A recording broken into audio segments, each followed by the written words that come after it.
سال کی طرح آج بھی صحافی یہاں پہ کھڑے ہیں اور انصاف مانگ رہے ہیں. انصاف کب ملے گا؟ اس ملک کو مشکل ہے. اس ملک کی تو جنہوں نے ہمیں انصاف دینا ہے وہ خود انصاف مانگتے پھر رہے ہیں، تو ہمیں کیسے انصاف دیں گے؟ میں تو بالکل ہوپلیس ہوں اس معاملے میں. کیا سمجھتی ہیں ارشد شریف کے قاتل ابھی تک زندہ ہیں، ریاست بھی خاموش ہے، حکومت بھی چینج ہو گئی. پہلے تو نگراں حکومت ہی کہا جا رہا تھا کہ نیو گورنمنٹ کے بعد بھی آگے کچھ ہوگا، لیکن کچھ نہیں ہو رہا. کیا کہیں گے آگے؟ فرعون کو بھی یہی لگتا تھا کہ وہ بہت طاقتور ہے اور اس نے نعوذ باللہ خدائی کا بھی دعویٰ کر دیا تھا، لیکن اللہ تعالیٰ نے جس طرح سے پھر اس کو آج تک نشان عبرت بنا کے میوزیم میں رکھا ہوا ہے اس کو، تو جو موجودہ فرعون ہے ان کا بھی ایسا ہی انجام ہوگا. فار می جو یہاں سسٹم ہے وہ تو کچھ بھی نہیں کرے گا، لیکن اللہ کی طرف سے ضرور مکافات عمل ہو جائے گا.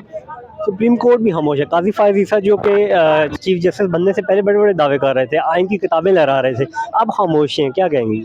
ارشد کو عدلیہ سے انصاف کی بہت امید تھی اور وہ سمجھتے تھے ان کے تمام کیسز ختم ہو جائیں گے اور سب کچھ ٹھیک ہو جائے گا. مجھے اس وقت بھی پتا تھا یہ لوگ کچھ نہیں کریں گے اور آگے بھی مجھے لگتا ہے یہ لوگ کچھ نہیں کریں گے.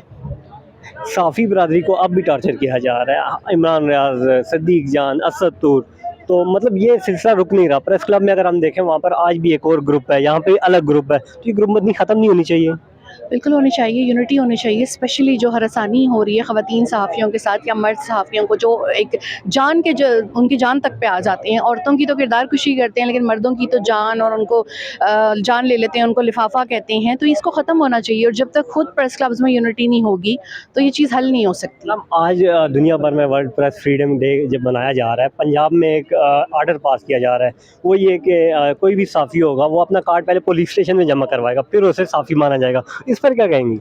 ٹک ٹاک حکومت ہے وہاں پہ، تو کوئی رول آف لا تو ہے نہیں، تو وہ جو بھی یہ کر رہے ہیں وہ کرتے رہیں. لیکن میرے نزدیک جو سٹیزن جرنلسٹ ہیں اور جو یوٹیوبرز بھی ہیں وہ بھی جرنلسٹ ہیں، تو ان کو بھی پورا رائٹ ہے کہ وہ رپورٹنگ کریں گے. اور اس کے لیے ان کو اس کے لیے کوئی ضروری نہیں ہے کہ ان کے پاس کوئی حکومتی کارڈ ہو یا کسی میڈیا آؤٹ لیٹ کا card who. If some one is doing good work تو وہ اپنی جرنلزم بھی کر سکتا ہے، اور یہ اس کو یہ حق آئین پاکستان دیتا ہے، یہ فریڈم آف اسپیچ کا. تو یہ ان کی جو بھی چیزیں، یہ شبدہ بازیاں تھوڑے عرصے کی ہیں. فارم 47 پہ جو ہے وہ حکومت کھڑی ہے. فارم 45 کب ان کی حکومت گرا دے گا؟ Just wait and watch.